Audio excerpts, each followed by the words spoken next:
Sienna God, hello all. Good afternoon, and Watto, thank you for watching. So this is day 6, part A of reading Hollywood Babylon by Kenneth Angers. So I'm going to reread that last sentence. So it said, oh well, I guess 2 sentences. One juicy installment entitled, in quotes, The Dirtiest Hun. So that's H-U-N. Like, hey, hun. The dirtiest hun in Hollywood, end quote, embroidered on her on-set row with Stroheim, S-T-R-O-H-E-I-M, during the MGM lensing, L-E-N-S-I-N-G, of The Merry Widow. The Merry Widow. The dirtiest hun in Hollywood. That sounds terrible. Middle America of a Sunday morning was titillated to learn that, in quotes, the man you love to hate, end quote, was indeed a real-life monster. Ugh. So sadistic was he that Princess May, M-A-E, in parentheses, she of the bee-stung lips, close parentheses, was driven to shout in front of 1,000 fancy dress extras, end quote, you dirty hun, end quote, and stalk off the Chez Maxims set. C-H-E-Z, is that Shay? I don't know. Anyway, I thought Shay was like C-H-A-I-S-E. But anyways, I was thinking during that, did you hear how it was worded? It said, was driven to shout in front of 1,000 fancy dress extras. So I wonder if it's like those initiation things or whatever. Not initiation, but you know, like to stay in the good, or in the whatever, good graces or whatever of the powers that be. And what I mean is the people who pull the purse strings. They could let the purse strings out, and you could do what it is that you always want to do all your life, or pay off whatever, or achieve whatever it is, goals, dreams, aspirations. But then they start pulling it back, and they're like, hey, you got to embarrass yourself. You got to do like something completely off the wall, and here are your options to choose from. No, you don't get to choose it yourself, but here you go, right? And then I kind of think that as you get higher up in the dollar range, they kind of let you choose. Like The Rock with his daughters putting makeup all over his face, and then he is on camera, right, while they're doing it. Or wearing clothes that are way too tight or too short. Like he's worn like super short, super tight cardigans, like even with the sleeves too short and stuff.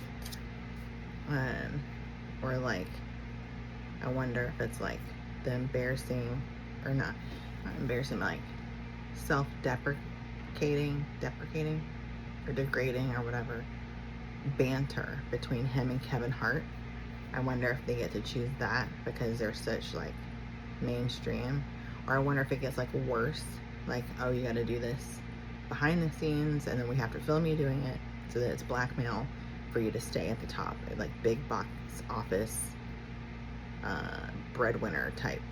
I don't know if that makes sense. Not really sure how that works out. Moving on. So this is a picture. It says Clara Bow, C-L-A-R-A-B-O-W, bow, maybe. That's one of those words, right? Bow or bow. Anyway, that's her. Okay, when star reporter Murray tattled that the studio boss Louis Bollocks, B-O-L-O-C-K-S, Mayer, M-A-Y-E-R, chopped Stroheim on the kisser, while boy genius Iggy Thalberg counted Vile Vaughn out to the stroke of 10 on Louis' Culver City carpet, the nuclear family readers were led to assume it all had something to do with LBM's gallantry. The fact was that Stroheim had let drop within Yiddisher Momist, what? Y-I-D-D-I-S-H-E-R, Momist, M-O-M-I-S-T, Mayer's hearing, that in Kaiser Bond's opinion, end quote, all women, oh yeah, because he's like German or something, all women are whores. Whoa. end quote. Okay, open parentheses, beat-faced Louis did indeed unleash his terrible swift haymaker upon Bullet Head, screaming to his phalanx, P-H-A-L-A-N-X, of yes person private secretaries, end quotes. No one, okay, so it'd be no one can talk about women like that in my presence and get away with it. But in his accent, no one can talk about women like that in my presence and get away with it, end quote, and close parentheses. I wonder if he was really like that, or if he got set up to then, because they knew it would trigger him, and then he would, deck him, you know what I mean? To kind of, set him up or something, for blackmail, or make him end his own career, or whatever it is, or elevate him because he will stand up and do anything for women. I have no idea. All through the 20th, nope. All through the 20-ish, twittish, jeepers, 20s, the tabs trotted out the oldie but goodie Hollywood filth parade, drooling oceans of ink over wild parties in Pictureland, weekend orgies of the stars of the silver sheet, singed starlit warns of winding celluloid road to ruin, or movieland mashers set their snares. The sex-teased sensation thirsty, strap-hanger shop girl, public lapped it up and dished out its pennies for more. Oh. Kind of like when, what is that? Oh, dang. They called it a gossip rag, but it was that one that had half man, half dolphin washes up on shore or something, right? Anyway, I can't remember the name of it right now. That public's craving for a non-stop movie star titillation fix was mainlined and bylined day by day by that syndicated sob sister mutant, Deadline and Hunt and Pecker, the Hollywood gossip columnists. The dwarf ancestor of all Ronas, R-O-N-A-S, was of course, oh, here's a picture. It doesn't say what it is yet. Let's see if it tells on this side. Nope. It says March of Events, Herald Examiner editorial, City Life, Part 2, page 8, Sunday, looks like August 21st, 1927, trying to quote unquote get there. Public Eye, it says N-O-T-O-R-I-E, and I can't read it because it's in the crease, maybe Z, I don't know. Then there's work on the other side, and in the middle is disgrace. Okay. I can't read it because it's in there. There's disgrace. And then this is work. And this is Public Eye. I mean, that's true though, right? Public Eye is always watching, with a magnifying glass. Anyway, oh, and it says fame, renown, popularity. That's what the buildings say over here. By Windsor McKay. This came up with copyright 1927 by New York American Inc. This one says Lolly Parsons, Paganini of Piffle.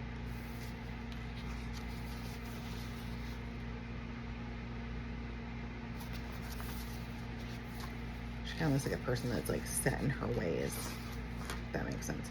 So it says the dwarf ancestor of all Ronas was, of course, the original panting, go-getting Paganini of Piffle, Luella, quote-unquote, Oneida, and then in parentheses says, I saw what you did, ooh, close parentheses, Parsons, set up by W.R. as Chief Hearst Hollywood correspondent, Lumpen, L-U-M-P-E-N, Pate Luella, Lollipop's daily morning prattle, P-R-A-T-T-L-E column told the breakfasting nation the scoop-by-scoop Hollywood score, the Who's effing Who stakes out west, where fortunes grow.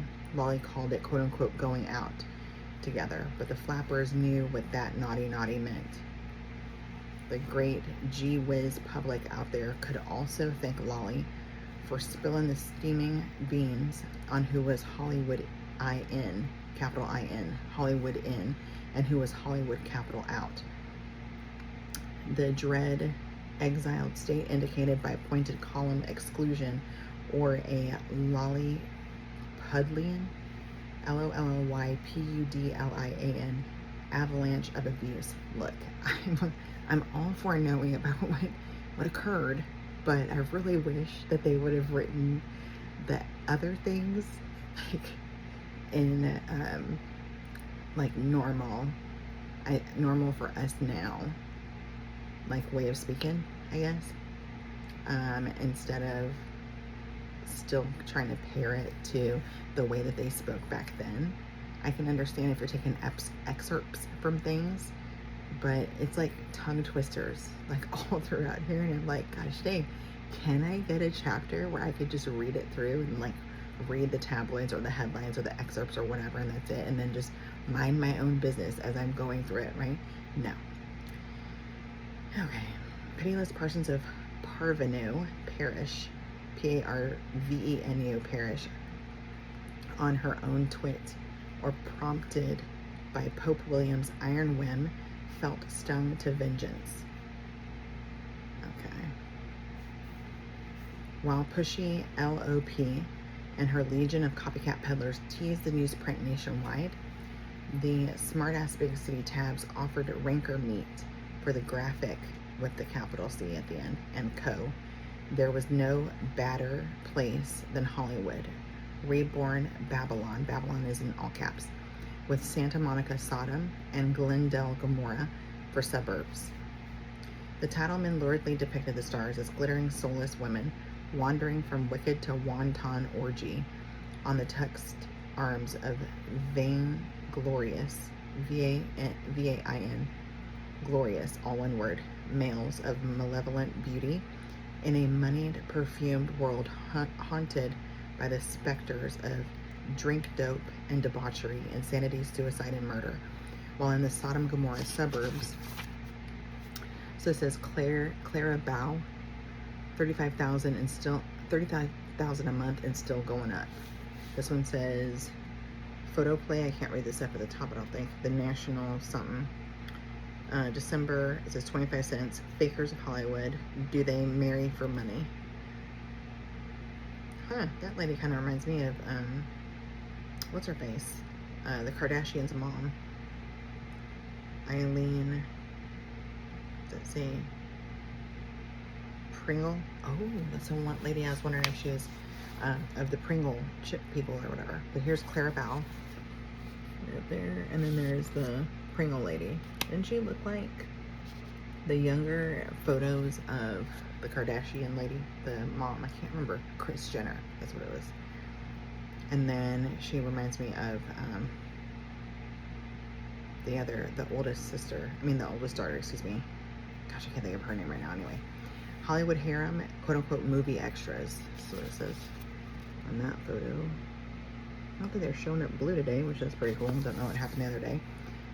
All right, so it said, while in the Sodom Gomorrah suburbs, the lavender swamp, ways of sinning took place that were certainly weirder.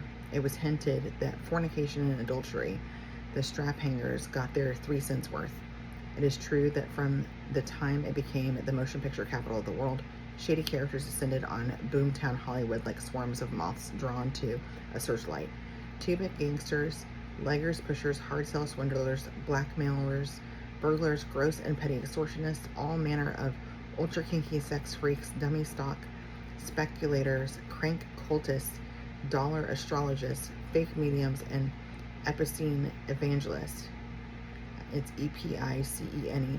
Phony healers, crooked fortune tellers, and parasitic quote-unquote psychoanalysts, all of them fluttered graspingly about the edges of the charmed circle. Thousands of green, dumb, young, screen-struck kids were lured by the hollow promises of phony talent schools, a Hollywood fool's gold rush that panned out nothing but bitter dross. Many pretty-faced patsies, deluded of dreams and empty of pocket, drifted into prostitution. Dang.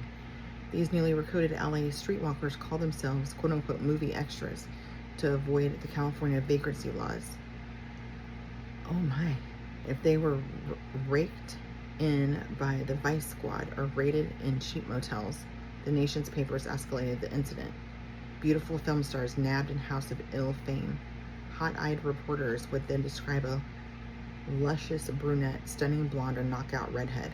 Their names were quote-unquote withheld in order to allow the reader to flesh out, in his imagination, dusky Dolores Del Rio, blonde Alice White, or Hollywood's hottest redhead Clara Bow. Oh, whoa. Whoa. So it says in quotes, film star nabbed.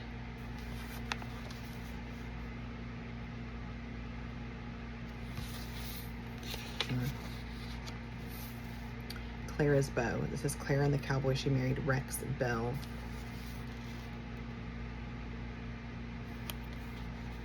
It must be added that Clara, known since 1926 as the, in quotes, hottest jazz baby in films, in quotes, soon had her own headlines across the country's front pages. The tabloids screamed. Clara's, quote-unquote, love balm romance, BALM.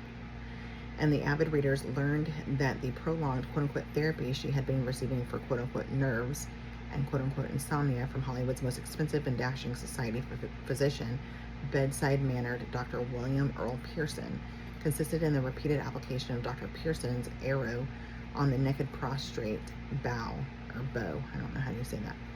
The quote-unquote love balm was rubbed in on a nightly basis until Pearson's wife put a private eye on her medic husband's tail. What? The trail ended in the Chinese den of Clara's Beverly Hills hacienda. Clara lost some sleep when Mrs. Pearson named her correspondent in a divorce petition, suing LaBeouf for, in quotes, alienation of affections, end quote. The tab squeezed every drop of juice out of the quote-unquote love bomb scandal featuring Hollywood's hottest jazz baby, and Clara was soaked for $30,000 by the good doc's neglected spouse. It says Clara's fortune. Clara moved on to run up spectacular front-page Reno gambling debts, but her hottest scandal did not erupt until 1930. In 1930, Clara's trusted private secretary Daisy DeVoe and Eve Harringtonish, Harringtonish, bright-faced blonde, sold all the ins and outs of the quote-unquote it girl's nonstop love life during 4 frenzied years to the highest-paying tabloid.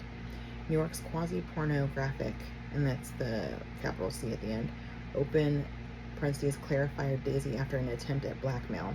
This was DeVoe's revenge, close parentheses. The graphics avid readers soon learned just how quote-unquote devoted Miss DeVoe had been. She kept tabs on all the gentlemen callers to Clara's Chinese den. The benign Buddha, that presided there didn't talk, but Daisy made up for it. The 4-year register of Clara's beau, BEAUX, read like a roll call of He-Man talent. He-Man talent. I wonder where they got the title for He-Man, and what does He-Man mean? You know what I mean? Like, cause like it seems like everything's in code, dealing with all that entertainment, you know, back alley junk that they do. You know what I mean? Anyway, in addition to agreeable Doc Pearson, the list ranged from comics, open parentheses, Eddie Cantor, Cantor, close parentheses, to cowboys, in parentheses, Rex Bell and newcomer Gary Cooper, close parentheses, to heavies, in parentheses, Bela Lugosi, close parentheses, and that wasn't all.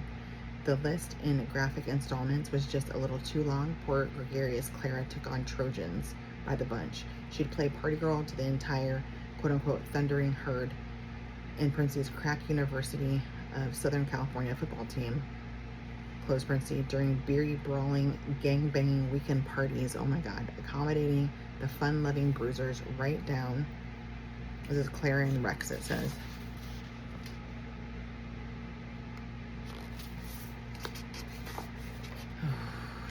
Right down the 11th man, hulking tackle Marion, Marion Morrison, in parentheses, later known as John Wayne. Oh my god.